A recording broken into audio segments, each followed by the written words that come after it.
Well, very excited. Today I'm heading to England, so come along and we're going to launch the new boat. I know it doesn't look like boating weather, as it's still solid right to the bottom of the waterway here. But over in England, it's supposed to be 7 or 8, maybe 10 degrees, and we can get the boat in the water.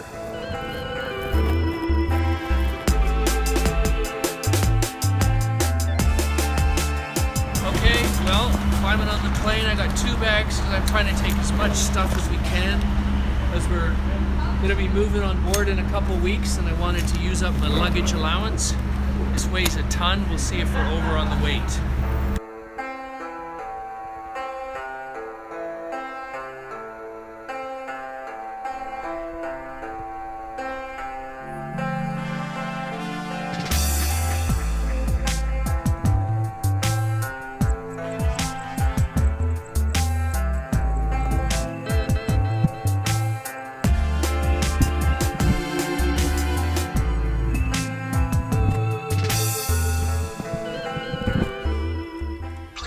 To highlighted route.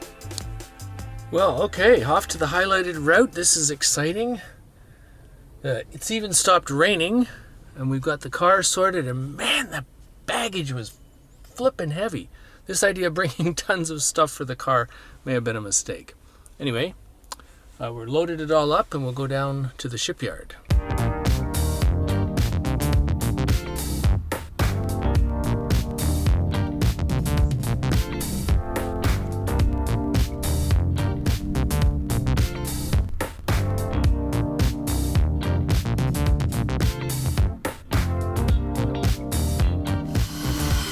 Oh my gosh, she left a little note. Very cute little B&B. It's only about 10 minutes to the boatyard, and she left a little note.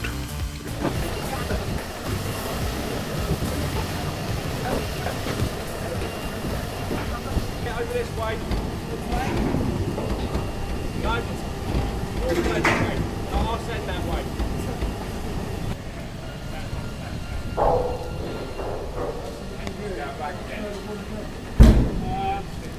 Very exciting.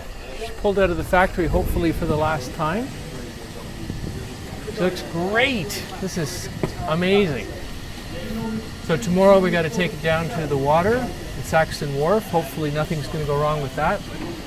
But trucking through the city, who knows? We'll see.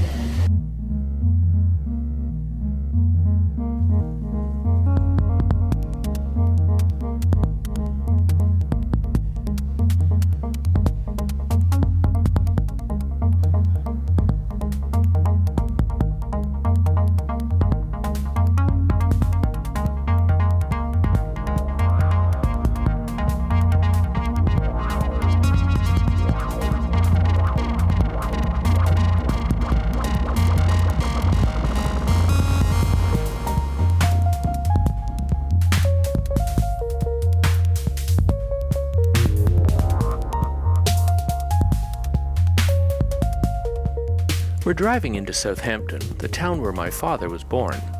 He was a boy growing up in World War II, and undoubtedly never dreamed his own son would be responsible for clogging up traffic, bringing a yacht through town many years later. Well, this is pretty exciting. We're going through town, snarling up traffic. What do you reckon, Adrian? I reckon it'll be bedlam when we get into the main city. We're not even in the city. This is just the outskirts, is it? Yeah.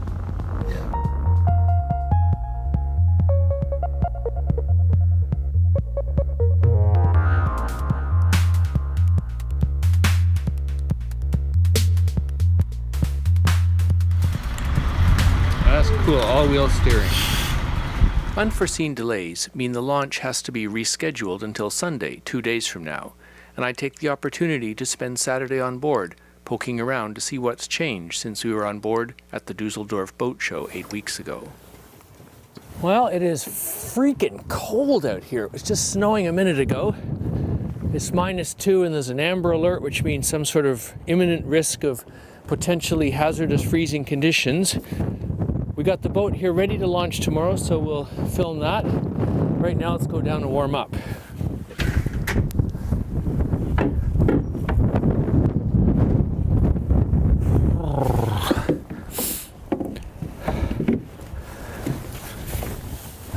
right, my goodness.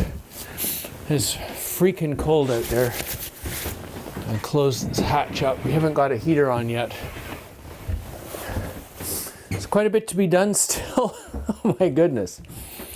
Okay, well, it looks a lot messier than we saw it the last time in Dusseldorf. But they got a couple weeks before we come over. Hopefully everything will get sorted. Tons of interesting stuff happening in the background, and I really appreciate all this details. It looks like we get to see what's up under the headliner and everything, so we'll take a look around.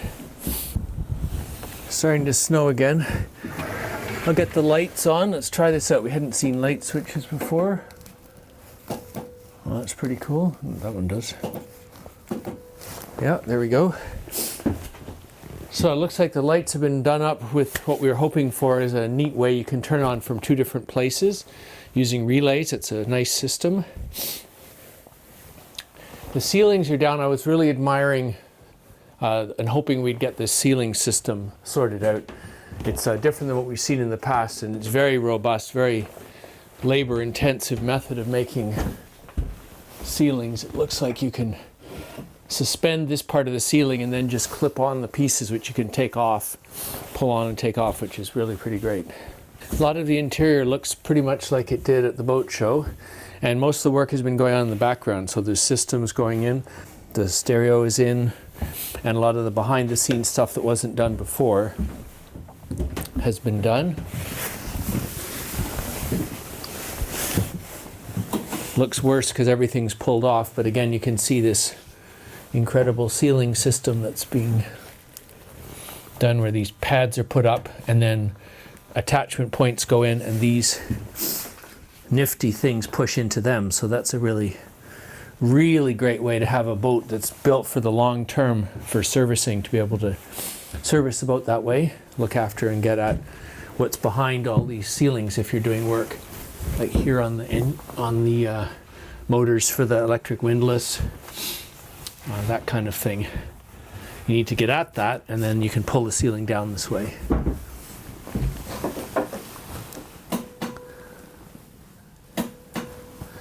So different switches allow you to turn on and off basically the same relay, the same breaker, the same light switch has a couple of different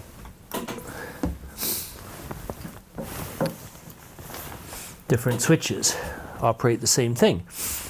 We've got USB plugs, and that's very nice.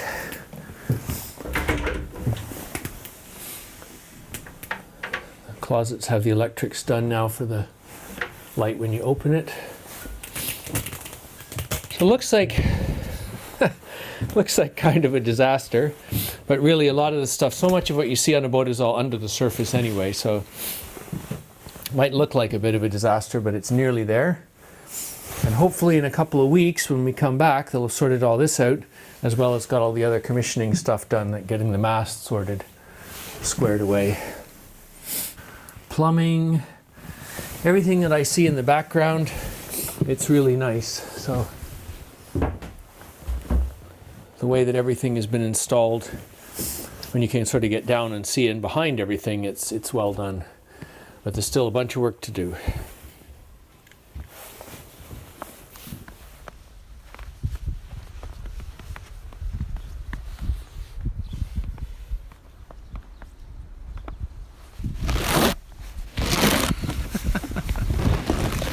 Not really the normal British March weather that I was hoping for. But the boat's got to launch today because she's in the hoist, and they need the hoist for the big ferry boat that's going to go in tomorrow morning first thing. So excellent. What a mess. Who thought this is I think the second biggest snowstorm, really the only two snowstorms they've had this year. So we're off to the shipyard anyway, because definitely they're launching today. It is definitely happening. And they don't really plow the roads around here, and the Brits all claim that they're no good when there's any kind of snow, so better be careful out there.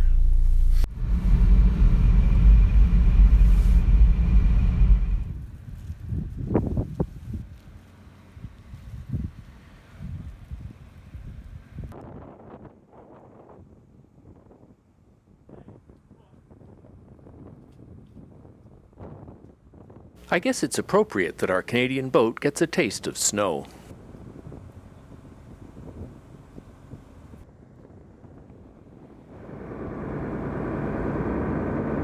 All right, this is way too thrilling.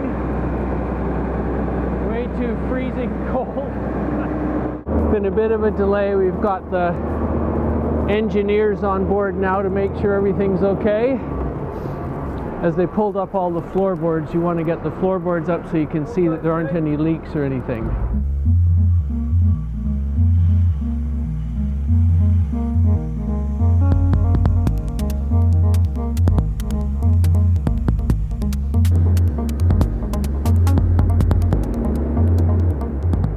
Well, very excited. She's going to take us lots of fine miles.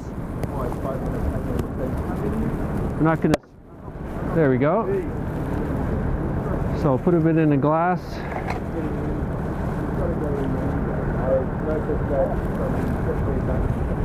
And give a bit for the boat too, so.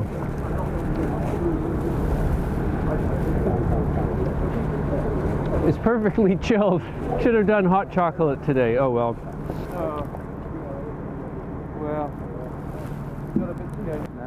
Float on her lines.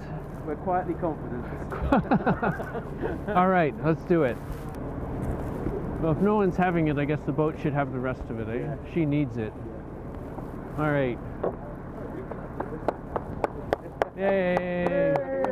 I don't know, it's too cold. I want a hot chocolate. So I'll christen her Distant Shores 3. Too busy drinking champagne, I forgot to name it. Hooray! Yay! Hooray!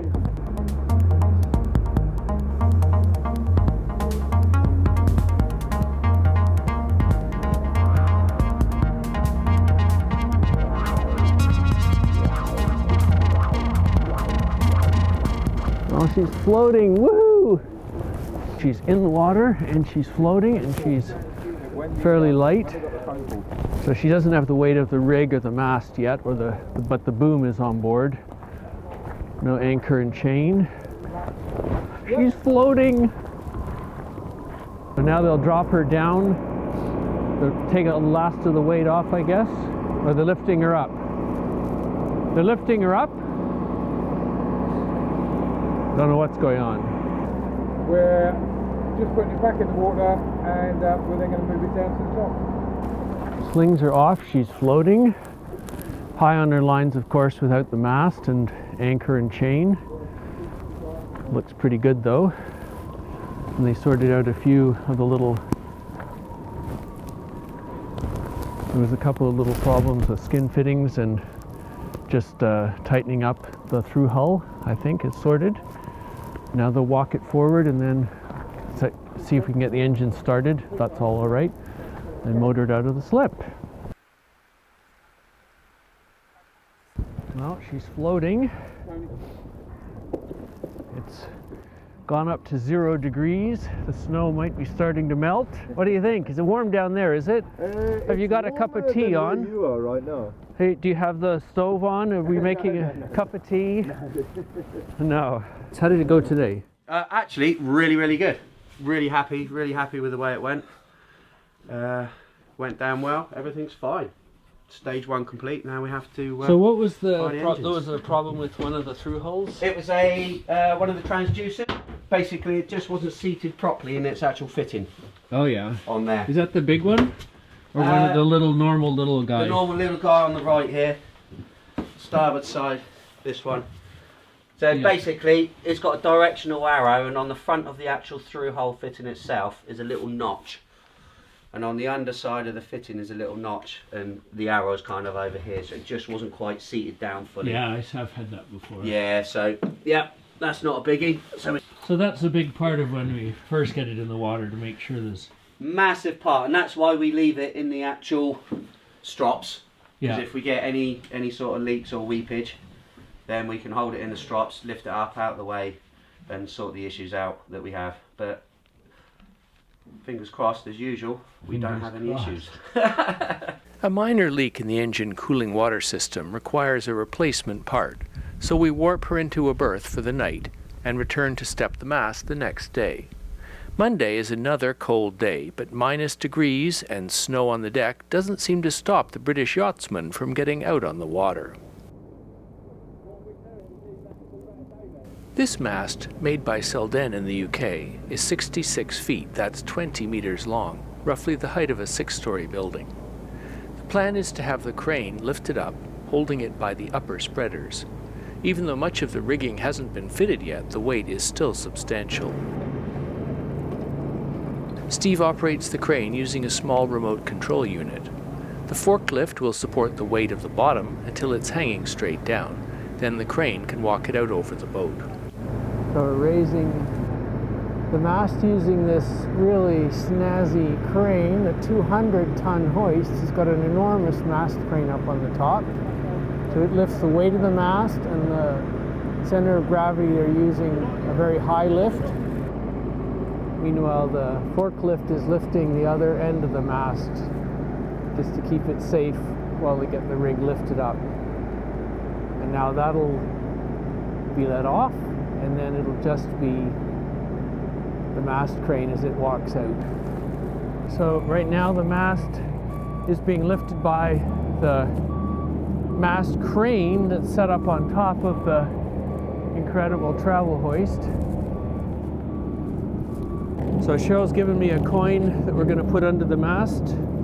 Oh, the tide's gone down already. So I got to go down and sort that out. It's good luck to put it under the mast where it sits down on the step. And I think we got some Sikaflex to put it down with. The tide is dropping. We're down at the bottom. Wow, the tide's gone down already quite a bit. Cheryl has printed something off the internet on how this is meant to be done.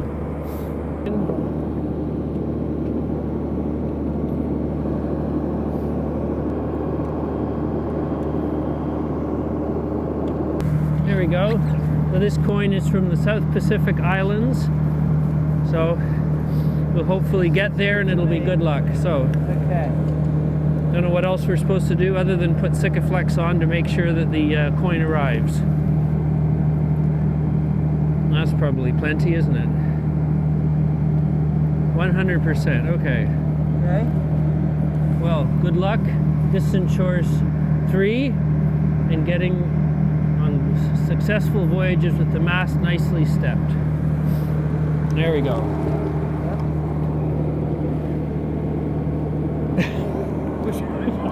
Now you got on your gloves.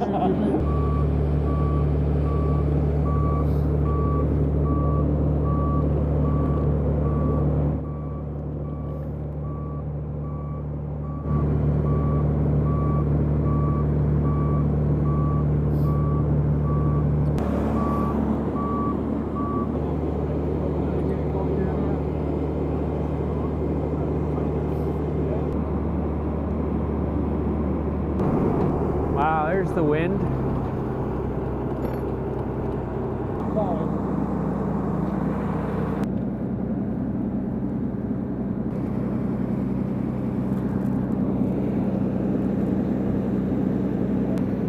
We're using a temporary forestay until the measurements can be completed for the proper length.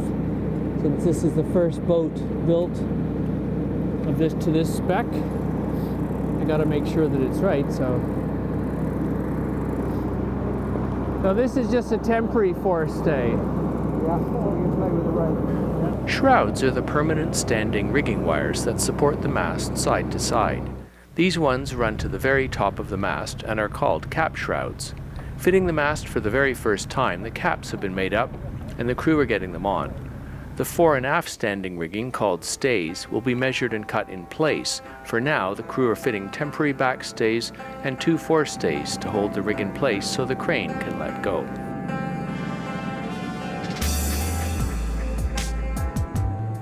That's all the time I have for this visit, so as the sun sets, I'm driving to the airport.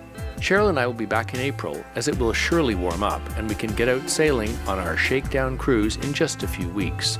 Don't forget to subscribe for updates as we get her sailing in April, and throw a comment below if you have any requests for the upcoming videos.